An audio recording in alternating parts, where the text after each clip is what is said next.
Praise Lord, praise Lord, praise Lord. Hallelujah, hallelujah, hallelujah. सबको जय मसीह की। परमेश्वर, हमारा परमेश्वर जो सबका परमेश्वर है, उस पर भरोसा अपने से ज़्यादा रखना अपने जीवन को बचाने वाली बात है। हालेलुया। हम सब भाई बहन मिलकर प्रार्थना करते हैं। हे पिता परमेश्वर, खुदावंद खुदा, हम आपका धन्यवाद करते हैं, आपकी तारीफ, आपकी महिमा करते हैं। आपने दिन भर संभाला, खुशी दी, आनंदित किया खुदावंद, हर जगह में आने जाने में सहायता की। हे प्रभु, अब रोज़ की तरह आपने जो वचन हमें दिए हैं खुदावंद, उनको बोलना है। हम पितर आत्मा जी से विनती करते हैं कि वो आएँ और हमारा मुंह बन के उन वचनों को बोलें, ताकि ये वचन धरती की छोर तक पहुँचें, लोगों के हृदयों में ये ऐसा गढ़ बन जाएं कि लोग इस सच्चाई को जानें कि बिना परमेश्वर की सहायता से कुछ संभव नहीं है। मेरी विनती खुदावंद कि जो भी मनुष्य इन वचनों को सुने वो मन फिराए और यीशु मसीह का गवाह धरती की छोर तक ठहरे और उस सच्चाई उसको आज़ाद करे। मेरी विनती, मेरी प्रार्थना यीशु मसीह के जलाली जीवित कदूस पवित्र और समर्थी नाम में मांगते हैं। सुनो और कबूल करो, आमीन। हालेलुया। अब ये बात आप बहुत बार हजारों पास्टरों से सुन चुके होंगे, लेकिन जो पितर आत्मा जी की मर्जी होती है वो किसी मनुष्य के हृदय में नहीं आ सकती। हालेलुया। क्योंकि पितर आत्मा जी हमेशा आपके अंग संग रहते हैं। वो आपकी बात हम बता चुके हैं कि आपके और हमारे सोचने से पहले पिता के पास पहुंचा देते हैं। अब देखिए, क्योंकि यहोवा अनंत काल के लिए महाराजा है, यानी कि वो तब से है, आदि काल से अनंत काल तक, यानी कि इसकी कोई गिनती या समा नहीं हम जान सकते कि कितने वर्ष, कितने लाखों वर्ष ये धरती रहेगी, कितने हजारों वर्ष रहेगी या कितने दिन रहेगी, आप और हम नहीं जानते। ये कौन जानता है? ये हमारा परमेश्वर, सृष्टि का सृजनहार, आकाश और पृथ्वी का कर्ता, जिसने आपको और हमको भी बनाया है और पृथ्वी की सारी वस्तुएं भी सिरजी हैं। हालेलुया। सुनिए, हम आपको पहले वचन बताते हैं, भजन संहिता 10वां अध्याय उसका 16वां वचन, कि जहां से ये बात शुरू होती है। वचन कहता है, हे यहोवा, 16वां वचन, यहोवा अनंत काल के लिए महाराजा है, उसके देश में से जाति जाति के लोग नष्ट हो गए हैं। ये जाति जाति के लोग कौन हैं? इनमें कोई पारदर्शिता नहीं हो सकती, लेकिन परमेश्वर का न्याय हो सकता है। हालेलुया। क्योंकि जो जाति परमेश्वर पर भरोसा नहीं करती, विश्वास नहीं करती, वो संसार पर विश्वास और भरोसा करती है, परमेश्वर उनको खत्म कर देता है। हालेलुया। पता नहीं, जब से ये आदि काल से ये सृष्टि बनी है, पता नहीं कितनी जातियां नाश हो चुकी है, और उसके बाद वो नई से नई जाति उत्पन्न करता जाता है। समय के हिसाब से सब कुछ बदलता जाता है, क्योंकि वो अनंत काल के लिए महाराजा है। ना पहले कोई था, ना बाद में कोई होगा। वो ही एक हमारा परमेश्वर है, वो ही सृष्टि का सृजनहार है, वो ही आकाश और पृथ्वी का रचने वाला है, क्योंकि वो हमारा उद्धार करता है, हमारा मुक्तिदाता है, और उसने ही हमको ये जीवन दिया है। सबसे बड़ा इनाम, सबसे बड़ी आशीष, सबसे बड़ी बरकत, सबसे बड़ा मुकुट वो क्या है कि आप उसके पवित्र शास्त्र को छू सकते हैं, क्योंकि ये वो तलवार है जिसको संसार नहीं चला सकता, क्योंकि वो इसके बारे में नहीं जानता। वो केवल अपनी मन घड़ंत बातों से ही सारा काम करता है, और फिर इसको आप छूने के साथ साथ पढ़ सकते हैं। और इसमें कोई वहम नहीं कि आपके हाथ गंदे हैं, आपके वस्त्र गंदे हैं, आप नहाए हैं नहीं नहाए हैं, आप साथ में खाना खा रहे हैं, कोई बात नहीं। केवल क्या चाहिए? आपका हृदय परमेश्वर के आगे समर्पित करना है। फिर आप इस पवित्र शास्त्र को, जो परमेश्वर की दो धारी तलवार है, चला सकते हैं। लेकिन इसके साथ आप हाथ से नहीं चला सकते, इसको अपनी जुबान से चला सकते हैं। Hallelujah, praise Lord. और सुनिए, 17वां वचन कहता है, हे यहोवा, तूने नम्र लोगों की अभिलाषा सुनी है, तू उनका मन तैयार करेगा, तू कान लगाकर सुनेगा। परमेश्वर ने सबको नाश नहीं किया, केवल उनके मनों को मार दिया है। उनकी आत्मा ऐसी लज्जित कर दी है कि वो उसके आगे सर नहीं उठा सकते।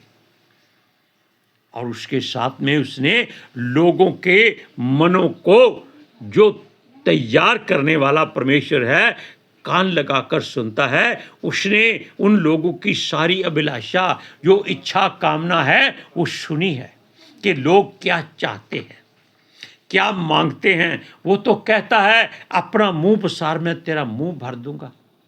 वो तो कोई इनकार नहीं करता। वो अपने बेटे के द्वारा वचन कहता है कि जहां 2 या 3 लोग एक मन होकर उसके नाम के जो भी मांगेंगे, वो उनके लिए स्वर्ग से हो जाएगा। लोग लाखों की भीड़ लगाते हैं, क्या फायदा? परमेश्वर कहता है, जब इनका मन ही आपस में नहीं मिलता, तो ये परमेश्वर की आराधना स्तुति कैसे करेंगे? इसीलिए वो कहता है, तूने नम्र लोगों की अभिलाषा सुनी है। नम्र लोग कौन हैं? जिनका मन परमेश्वर के हाथों में है और उनके मन में कभी क्रोध नहीं आ सकता, और उनकी हर इच्छा कामना वो पूरी करता है। हालेलुया। सुनिए, क्योंकि तू उनका मन तैयार करेगा, तू कान लगाकर सुनेगा। ये मन जिसको अथाह गहराई प्रभु ने दी है, जिसमें आप कुछ भी भरते जाएं, ये कभी भी नहीं भर सकता। ये किसने तैयार किया है? ये परमेश्वर ने तैयार किया है, जो आदि काल से अनंत काल तक महाराजा है।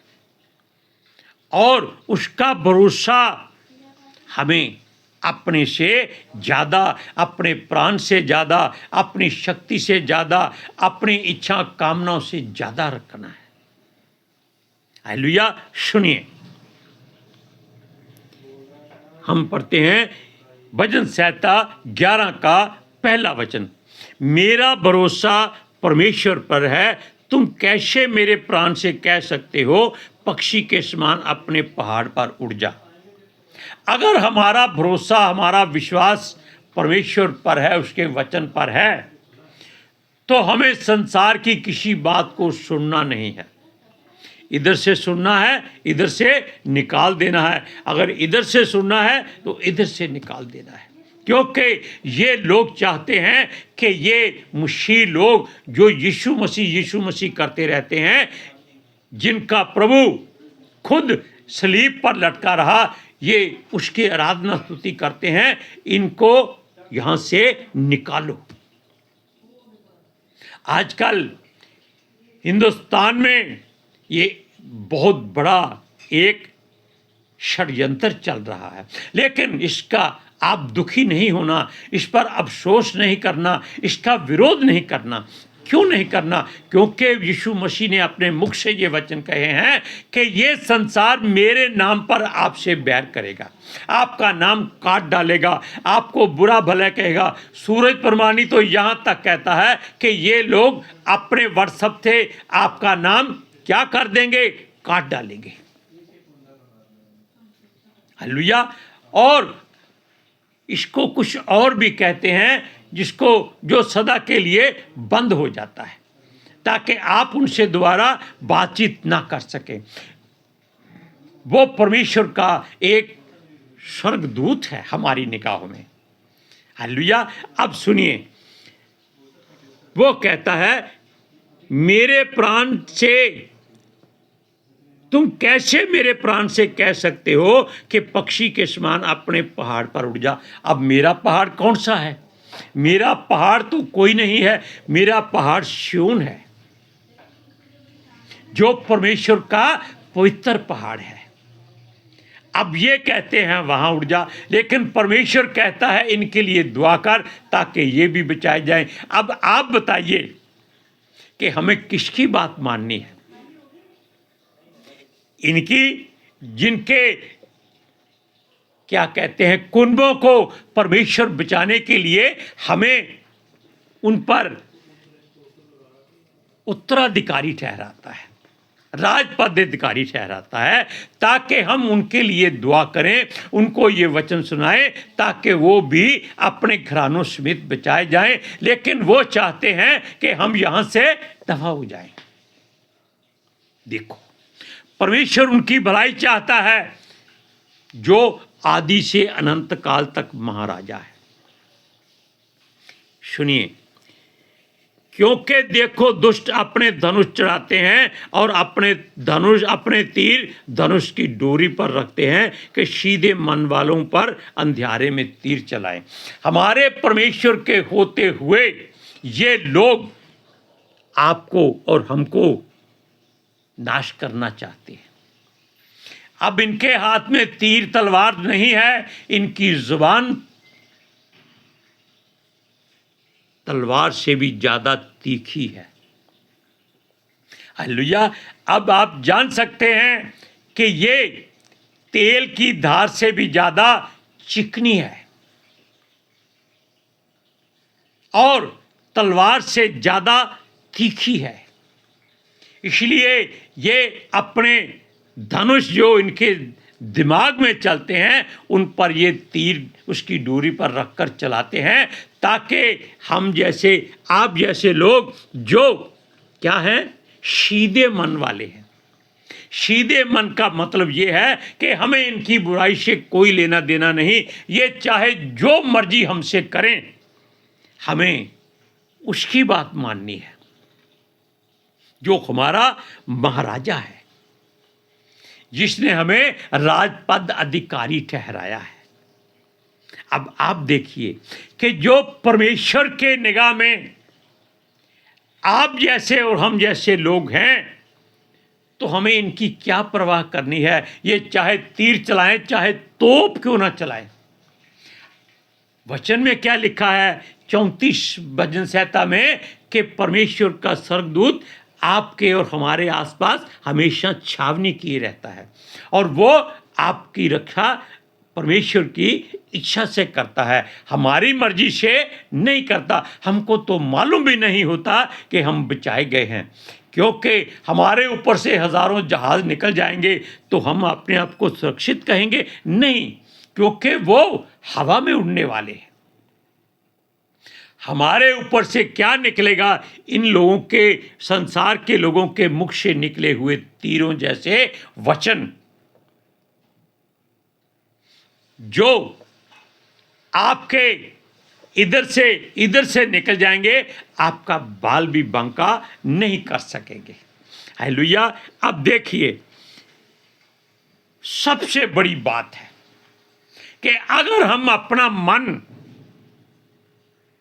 इनके सामने गिरा दें, इसका मतलब जानते हैं कि हम इनसे डर जाएं, घबरा जाएं, तो क्या होगा? वचन बहुत ही गहरा है जो हम आप वो बोलने जा रहे हैं। आप सुनकर हैरान हो जाएंगे कि ये हमारी गिरावट का कारण बन जाएगा अगर हम अपना मन जो परमेश्वर को सौंपा हुआ है उससे वापस लेकर इनके हाथ में दे देंगे। तब क्या होगा? हमारी नींव ढा दी जाएगी। हम उस मकान के जैसे हो जाएंगे जो रेत पर बनाया गया है, जिसके ऊपर आंधियां चलती हैं, बरसात की वर्षा आती है, पानी की जलजलाहट आती है और वो ढहकर नाश हो जाते हैं। अब वचन ध्यान से सुन लीजिए, कान खोलकर इस वचन के लिए आप जीवित हैं। हालेलुया। सुनिए 11 भजन संहिता 11 का 3रा वचन, यदि नेवें ढा दी जाएं तो धर्मी क्या कर सकता है। और ये संसार आपकी नींव नहीं ढा सकता, ये आपकी गलती के कारण ही नींव रेत से बिखर सकती है। इसलिए इस वचन के द्वारा आप एक ऐसी सीख पाएं कि हमारी नींव जो परमेश्वर ने अपने प्रिय पुत्र पर रखी है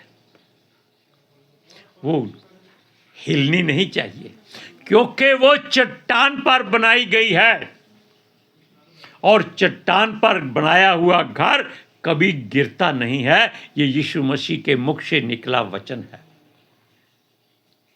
जलजले आए, तूफान आ जाएं, उस घर को कुछ नहीं होगा। लेकिन यदि हम अपने मन को खुद ही तोड़ डालें कि हमें परमेश्वर ने क्या दिया है, संसार को तो बहुत कुछ दिया है, तब हमारी नींव ढह जाएगी, तब हम कुछ नहीं कर सकेंगे, कुछ नहीं कर सकेंगे, बल्कि हम अपने पैर पर खुद कुल्हाड़ा मारेंगे।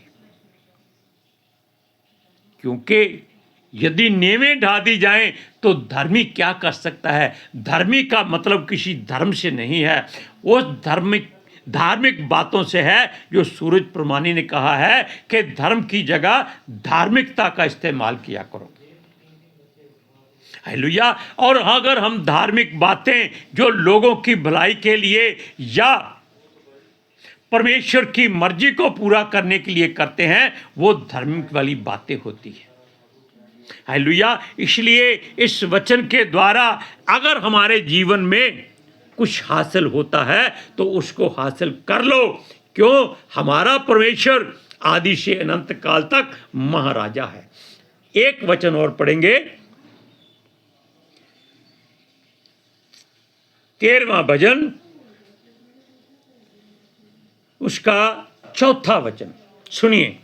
ऐसा ना हो मेरा शत्रु कहे मैं उस पर प्रबल हो गया, और ऐसा ना हो जब मैं डगमगाने लगूं तो मेरा शत्रु मगन हो। इस बात का अर्थ क्या है कि अगर हम अपना हृदय कमजोर कर लेते हैं, संसार की अच्छाइयां या चकाचौंध देखकर अपने आप को गिरा लेते हैं, तब हम अपने पैर पर कुल्हाड़ा मारते हैं। लेकिन अगर हम उनके सामने ऐसे हो जाएंगे तब क्या होगा?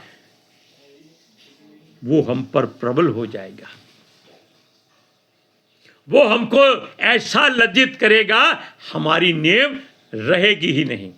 लेकिन उसकी दूसरी लाइन क्या है? ऐसा ना हो मैं जग डगमगाने लगूं तो मेरा शत्रु मगन हो। अब अगर आप परमेश्वर के बेटे बेटियां हैं तो अपने आप को मजबूत कर लो, शत्रु को अपने ऊपर मगन होने मत दो।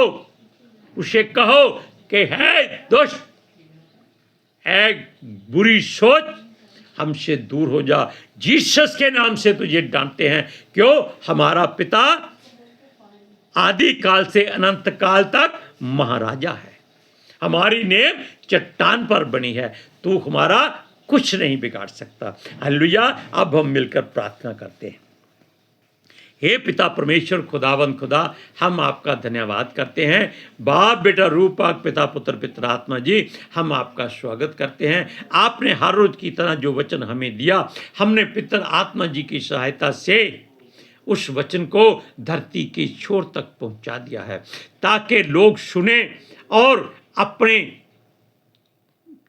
नींव को मजबूत रखें और अपने पिता यहोवा परमेश्वर पर जो आदि से अनंत काल तक महाराजा है भरोसा रखें। उसका हम पर पूरा अधिकार है, हम उसकी छाया में चलते फिरते हैं और हमारा शत्रु हम पर कभी प्रबल नहीं हो सकता।